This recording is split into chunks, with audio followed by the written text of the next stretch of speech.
Hey guys, so I recently got awarded the pin of shame on the comments section of a guy that has recently gotten quite a bit of a following by dissecting Chuck Schuldiner songs. I want to pronounce that name correctly this time. Got to respect him at least on that level. And I had previously, if you follow the channel for a while, made some pretty critical videos on his songwriting, which I still think are incredibly valid.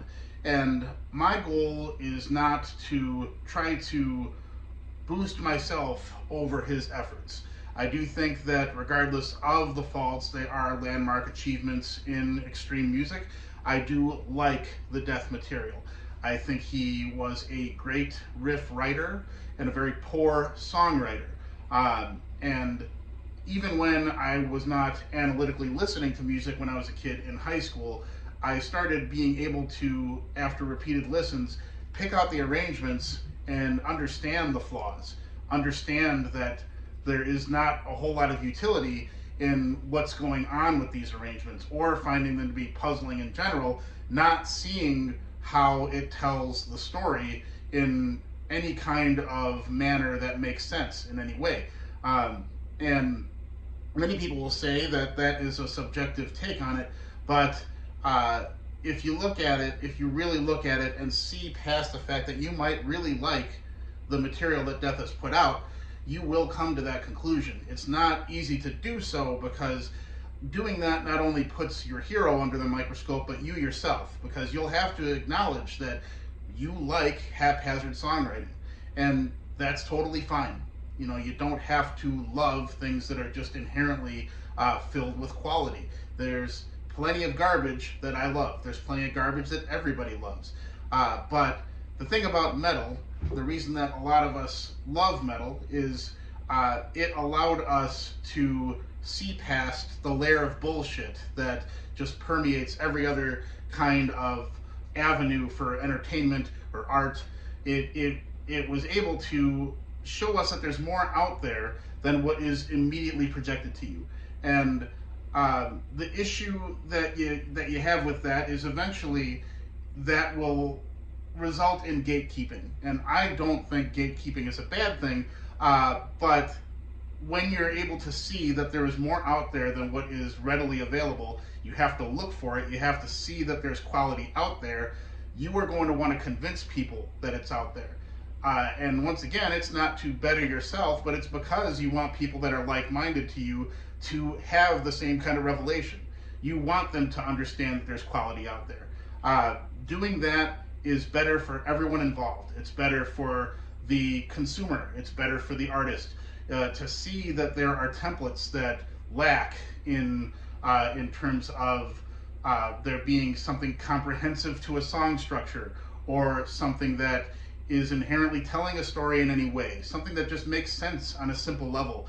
And if you deliberately are trying to befuddle the audience, which definitely is a path you can choose to take in extreme metal, if you do so in a way where you are showing the command of the material is being wielded by you, that will come through in the music.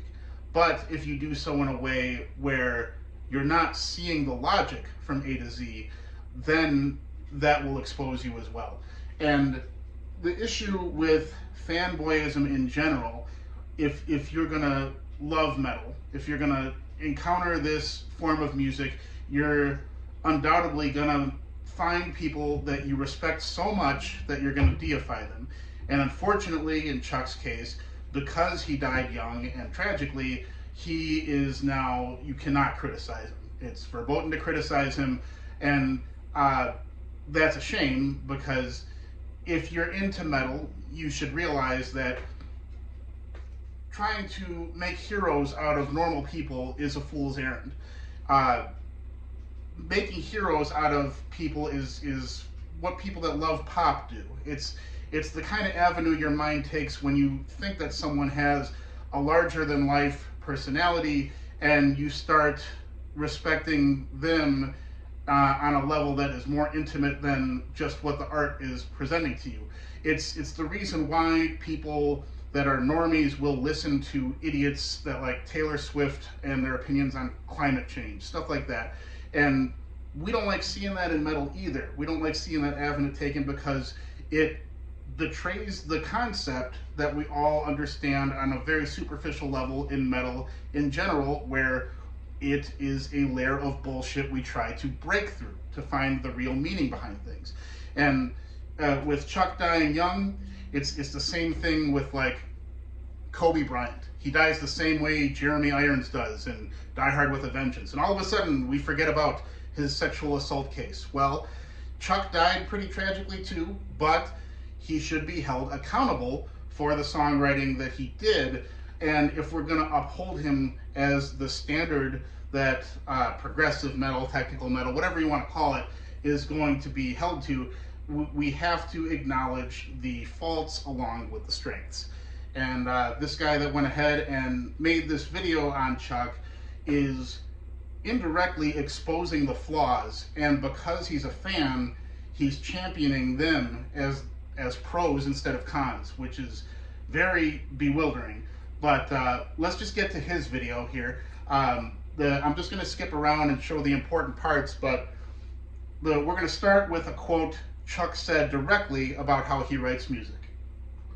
His songwriting in a magazine interview. Quote, "If I write something I feel is powerful and that I could put a good vocal pattern over, then I'll probably choose that as the main verse riff. The verse riff is crucial because it usually lasts longer than the chorus, and in our songs, the verses usually appear twice. I write traditional style, verse, chorus, verse, with a lead in the middle. So I make sure that whatever riff is going to be the verse riff is catchy as hell because that's what the listener will hear most. And it has to be pleasing to my ear. I have to put myself in the position of a listener to see if something is strong enough to be a main riff." See, people are going to look at that and see an internal logic and see direction. And direction is good. If you're going to be an artist, you're going to want to have command over the material you're presenting. But if you look at what he just said there, he said he writes with the audience in mind. And that introduces inherent compromise to your structuring. He's saying that, oh, this has to be catchy as hell. And I agree. But my idea of catchy is having a melodic backbone. You want to have that to have songs that are going to last eternally. You want that will define your song, having your melody.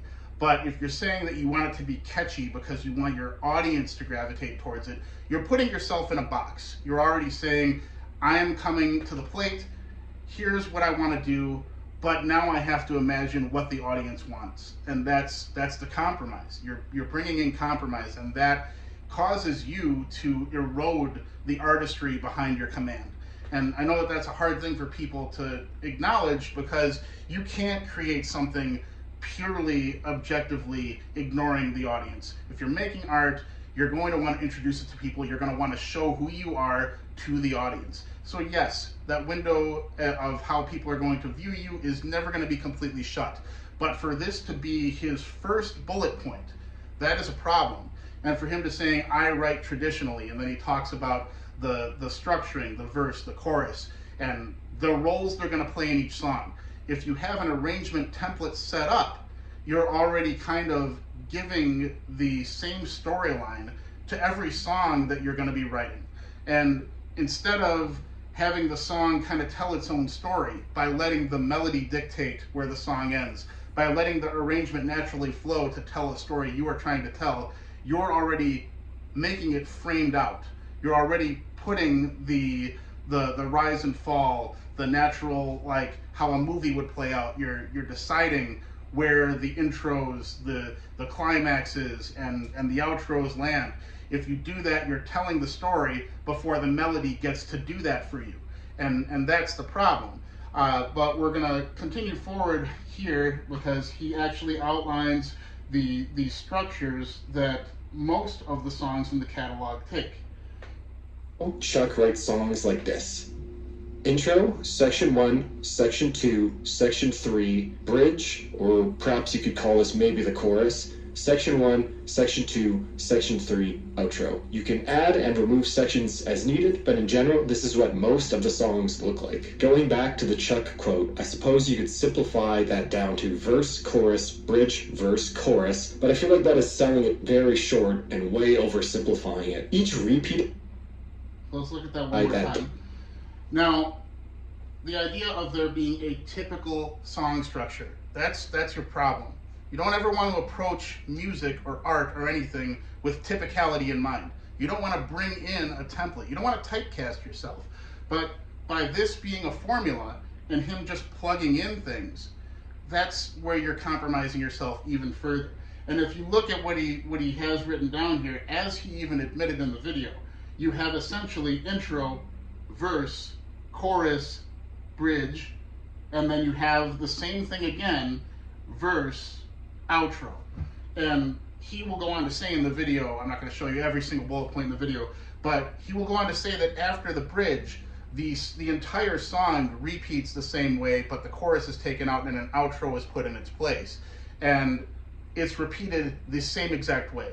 Same drum fills, same lyrics, the same riffs, no deviations at all from the formula. And if you're doing that, if you're essentially doing the same song twice exactly, aside from the chorus, what is the purpose of the story? How is the story of your song become better at this bridge section if you're going to tell it the exact same way? It doesn't make sense as a selling point for good songwriting to just present this formula and be like, this is genius, when you clearly see it just all it takes is plugging in your basic melodies and then you're good to go. It writes itself. And the reason this succeeds is because despite the faults that Chuck has, he has a very definable tonality. If you hear the way he structures melodies, you can tell right away that it's him. And that's great. As an artist, you want to be able to have who you are ring through in the product. Because he gets to do that, and because he already has the charisma that people know him to have, he's able to coast on this. And like I said, this is already level 2 of compromise. You've already decided, I'm going to write with the audience in mind. Now I'm going to just plug in my shit into a formula that I decided works. It's just a shame. It's very limiting songwriting. I couldn't walk away from this as a songwriter myself and feel that I actually had command of the material, because I just put it in a pop arrangement box. And that's fine if you want to bring in death metal aesthetics and drape them over a death metal arrangement, and if that's your goal. But for people to champion this as like the apex of death metal songwriting, especially prog death songwriting, it's pretty alarming. But I have one more point I wanted to mark here in the video that he talks about, and then we'll wrap this up. It goes through symbolic. Essentially, what is going on here is that we have a full prog metal song repeating twice inside of a larger song unit. When the song returns back to section 1, the song is already nearly 4 minutes long, basically already a full song. Now, instead of simply ending the song, as many other bands would choose to do, or maybe adding 1 or 2 more distinct sections, Chuck then repeats the entire song up to the bridge and then ends it with an outro, is usually how the songs go. As you can see, this is a very distinctly different way of writing songs, and maybe you never even noticed it. It is in that here that lies the genius and difficulty of writing songs this way. How is it genius? How is it difficult? You gave yourself the roadmap. Now you just have to write melodies, and because Chuck already has his identifiable melody, the way he structures his tonality, you've already got that figured out too. This whole arrangement idea it completely negates the exploration in songwriting. It's really a shame because he is a visionary. I'm not going to analyze the history of his command and what he did for death metal, but even people that are going to criticize who he is and what he has done are going to admit that he was a visionary in the genre. But he's being called that and being known as that despite the foundation of what a visionary is being eroded before he even steps up to bat. And that's why people that can see through the bullshit, the real metalheads, are going to acknowledge that he shouldn't be anybody's hero. There are no heroes in metal. There's people that we respect. There's people that we acknowledge.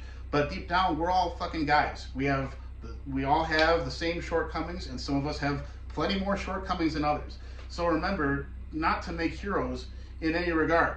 If you make a hero out of someone, it just gets rid of your ability to criticize them. It lowers the bar across the board, and people are going to see a video like his and think that I now have figured out songwriting. I'm just going to take that template that was provided and do the same thing, and then success. And that's just a shame. You're not going to feel fulfilled as an artist. You're not going to tread new ground, and no one's going to have any kind of reverence for you for doing that. He was a right place at the right time kind of guy. And I will agree, I do like Death's material. This is not about what I like. It's not about what you like. It's about analysis of good songwriting. And if you really pay attention, you're not going to find it in Death's catalog. All right, thanks for listening.